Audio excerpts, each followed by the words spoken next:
રાજ્યના મુખ્યમંત્રી ભૂપેન્દ્ર પટેલે આજે એસજી હાઈવે પર આવેલા ફન બ્લાસ્ટ ગેમ ઝોનમાં આંગણવાડીના નાના બાળકો સાથે સમય વિતાવીને બાળકો જેવી મસ્તી કરી હતી।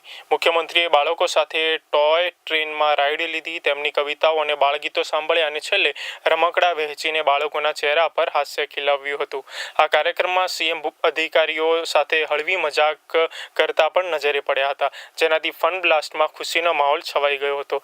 ગાંધીનગર લોકસભા મત વિસ્તારમાં આવતા તમામ વિધાનસભાના આંગણવાડીના બાળકો દર શનિવારે એસજી હાઈવે અને સિંધુ ભવન રોડ પર આવેલા ફન બ્લાસ્ટ ખાતે ગેમ ઝોનમાં રમત રમવા માટે અને મજા કરવા માટે આવતા હોય છે। ત્યારે આજે નાના બાળકોની સાથે સમય વિતાવવા માટે મુખ્યમંત્રી ભૂપેન્દ્ર પટેલ પહોંચ્યા હતા।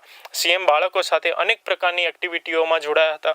ક્યાંક ટ્રેનમાં બેસીને મુખ્યમંત્રી નાના બાળકોની જેમ રમતનો આનંદ માણ્યો તો ક્યાંક અધિકારીઓ સાથે બાળક બનીને હળવી મજાક કરી। આ બધાની વચ્ચે બાળકોએ તૈયાર કરેલી સુંદર કવિતાઓ પણ મંત્રમુગ્ધ થઈને સીએમ સાંભળી રહ્યા હતા, જાણે પોતે પણ આ બાળકો સાથે બાળક બની ગયા હોય એવી અનુભૂતિ થઈ।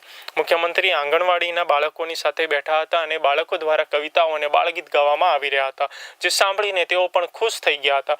બાળકોને રમકડા વિતરણ પણ કરવામાં આવ્યું। રમકડા વિતરણ કર્યા બાદ તેઓ બાળકો સાથે ટ્રેનમાં પણ બેઠા। ટ્રેનમાં બેસીને મુખ્યમંત્રીએ નાના બાળકની જેમ રમતનો આનંદ માણ્યો હતો। મુખ્યમંત્રી ભૂપેન્દ્ર પટેલ સવારે ફન બ્લાસ્ટમાં અંદાજે 50 મિનિટ જેટલો સમય નાના બાળકો સાથે પસાર કર્યો હતો।